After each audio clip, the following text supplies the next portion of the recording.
नमस्कार दोस्तों, जय श्री कृष्णा। दोस्तों, आज मैं आपको एक बहुत ही सुंदर पौराणिक कथा सुनाने जा रहा हूँ। इस कथा के माध्यम से भगवान श्री कृष्ण ने अपने भक्तों को यह संदेश दिया है कि जीवन में कभी भी अहंकार नहीं करना चाहिए। ज़रूरी नहीं जो आज आपके पास है वह कल भी होगा। आपके अंदर ज़रा सा भी अगर अहंकार आ जाता है तो ठाकुर जी स्वयं आपसे दूर हो जाते हैं। ठाकुर जी को निस्वार्थ भक्तों की ज़रूरत है, अहंकारियों की नहीं। और भगवान अपने भक्तों में किसी भी प्रकार के दोषों को नहीं रहने देते। भगवान श्री कृष्ण ने सुंदर तरीके से अपनी पत्नी सत्यभामा, अपने वाहन गरुड़ और सुदर्शन चक्र का अहंकार तोड़ा। तो चलिए कथा सुनते हैं। इसके पहले दोस्तों, अगर आप इसी प्रकार की कथा सुनते रहना चाहते हैं तो हमारे चैनल को सब्सक्राइब कर लीजिएगा और अपने मित्रजनों के साथ ज़रूर शेयर कीजिए। एक दिन की बात है, भगवान श्री कृष्ण द्वारका में अपनी रानी सत्यभामा के साथ सिंहासन पर विराजमान थे। निकट ही सुदर्शन चक्र और गरुड़ भी बैठे हुए थे। तीनों के चेहरों पे दिव्य तेज झलक रहा था। बातों ही बातों में रानी सत्यभामा ने भगवान श्री कृष्ण से पूछा, हे प्रभु, आपने त्रेता युग में भगवान राम के अवतार में रूप लिया था और सीता आपकी पत्नी थी। क्या वे मुझसे भी सुंदर थी? द्वारकाधीश समझ गए सत्यभामा को अपने रूप का अहंकार हो गया है। तभी गरुड़ ने कहा, भगवान, दुनिया में मुझसे भी ज्यादा तेज गति से कोई उड़ सकता है? और इधर सुदर्शन चक्र से भी रहा नहीं गया। वे भी बोल उठे कि हे भगवान, मैंने भी आपको बड़े बड़े युद्ध में विजयश्री दिलवाई है, तो क्या इस संसार में मुझसे भी ज्यादा शक्तिशाली कोई है? भगवान मन ही मन मुस्कुरा रहे थे। वे जान गए थे कि इन तीनों भक्तों को अहंकार हो गया है और उनका अहंकार नष्ट करने का समय आ गया है।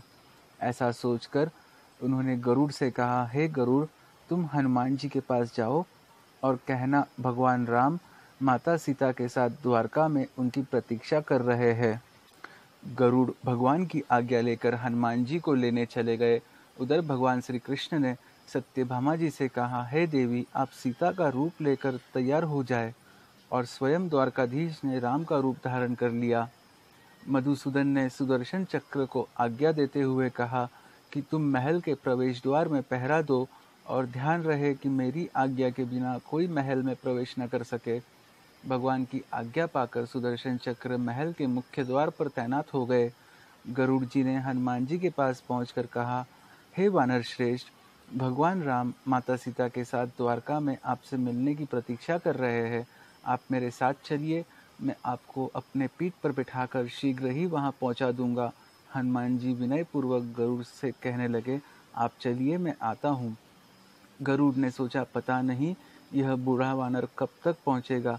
खैर, मैं भगवान के पास चलता हूँ। यह सोचकर गरुड़ शीघ्रता से द्वारका की ओर उड़े। पर यह क्या, महल में पहुंचने पर गरुड़ ने देखा कि हनुमान तो पहले से ही भगवान राम के साथ बैठे हुए थे। गरुड़ का सर लज्जा से झुक गया। तभी श्री राम ने हनुमान से कहा, हे पवन पुत्र, तुम बिना आज्ञा के महल में कैसे प्रवेश कर गए? क्या तुम्हें किसी ने प्रवेश द्वार पे रोका नहीं? हनुमान जी ने हाथ जोड़ते हुए सिर झुकाकर अपने मुंह से सुदर्शन चक्र को निकालकर प्रभु के सामने रख दिया। हनुमान जी कहने लगे, हे प्रभु, आपसे मिलने से मुझे इस सुदर्शन चक्र ने रोका था, इसलिए इसे मुंह में रखकर मैं आपसे मिलने आया, मुझे क्षमा करें। भगवान मन ही मन मुस्काए। हनुमान जी ने हाथ जोड़ते हुए भगवान श्री राम से एक प्रश्न किया, हे प्रभु, आज आपने माता सीता के स्थान पर किस दासी को इतना सम्मान दे दिया है कि वह आपके साथ सिंहासन पर विराजमान है? अब रानी सत्यभामा का अहंकार भंग होने की बारी थी। उन्हें सुंदरता का अहंकार था जो पल भर में ही चूर हो गया था।